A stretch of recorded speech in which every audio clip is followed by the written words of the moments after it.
limang incumbent senador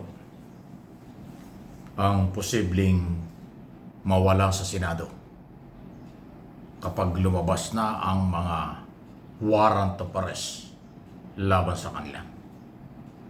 Dalawa ang senador na posibleng ipahuli ng ICC bilang mga co-accused sa crime against humanity ni dating Pangulong Duterte sa International Criminal Court.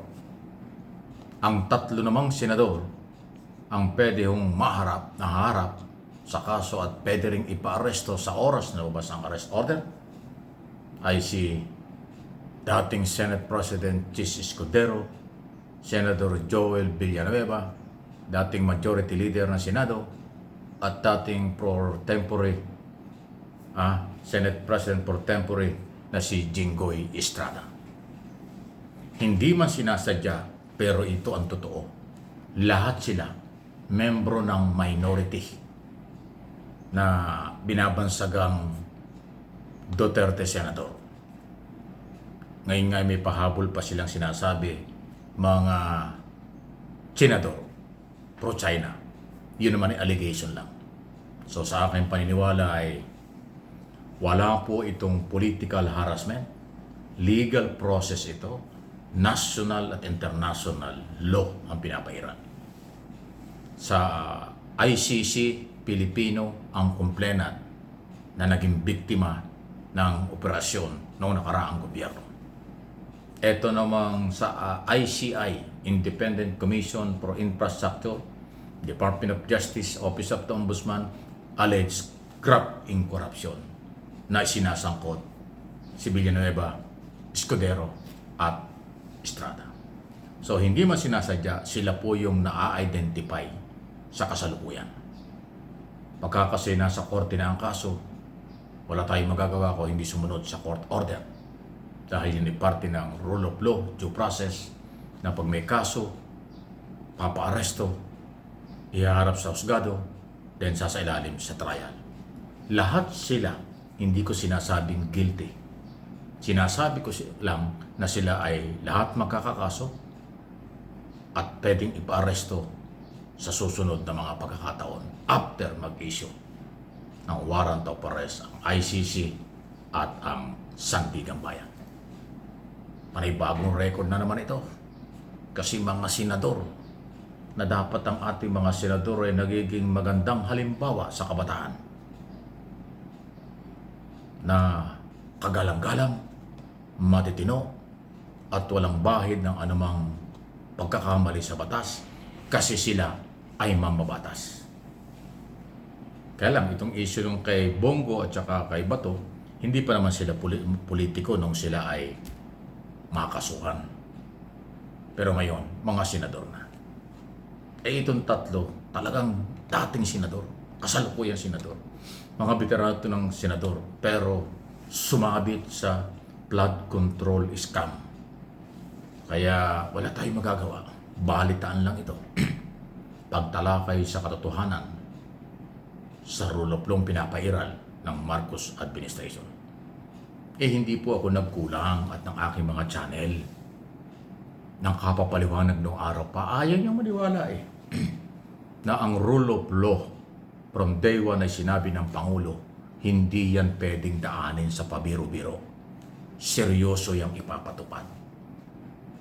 Rule of law kasabay ng political will ay talaga maraming makakalapuso. Walang kaibigan, walang kapartido, walang kahit anong relasyon.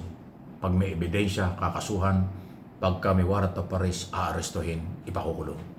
Yan ang totoong political will ng Marcos administration. Hindi po ako spokesman ng Malacanang, hindi ako taga-gobyerno, hindi ako konektado sa pamahalaan. Dati konektado ako dyan nung ako'y nagtatrabaho sa PTV4. Pero dahil korupsyon ang laban, in-expose ko yung korupsyon doon, kaya nagkahiwa-hiwalay kami. Kaya ito sinasabi ko, itong ginagawa ng Marcos administration, ito yung tamang-tama at kailangan natin. Ang korap, ang mga galit sa Marcos, ang mga grupong makasarili, mapaghiganti, sila ang masasaktan dito.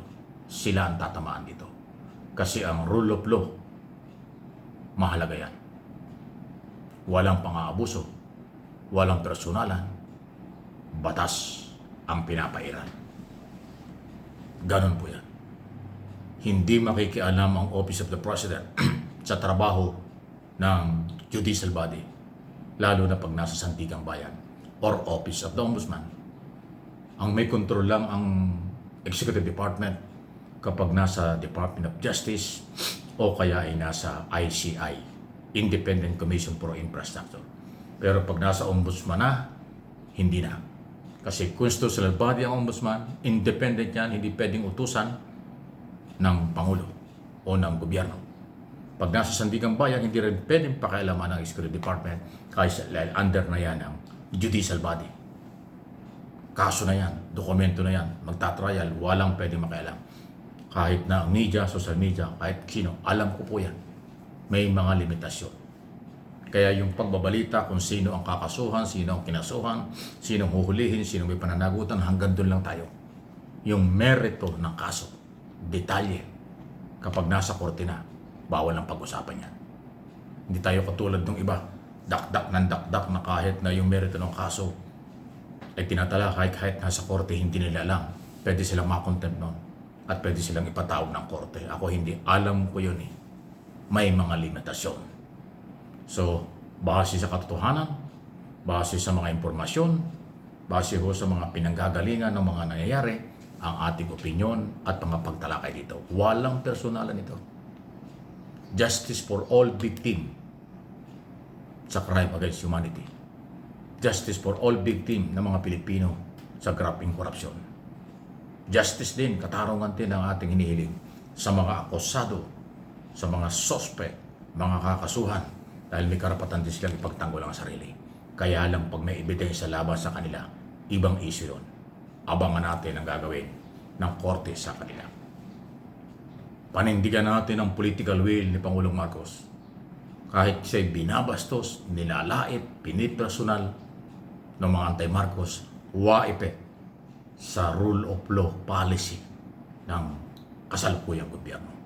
At yan ang kailangan natin. Hindi pwede ang takutan, hindi pwede ang murahan, hindi pwede ang personalan, at lalong hindi pwede na gamitin at ilagay sa kamay ng gobyerno ang batas o kamay na bakal. Negative yan. Kasi pag ang batas ilagay mo sa iyong kamay, human rights violation, makukulong ka niyan. Pero pag yung batas ay pinairal mo ang tamang proseso, walang sasabit, maliban lang kung merong ebidensya sa mga makakasuhan. Pero ang nagpapatupad nito at policy ng gobyerno, walang sabit kapag rule of law. Ayun po para nagkakaintindihan lang. For your information, for education ang ating mga topic. Walang personalan.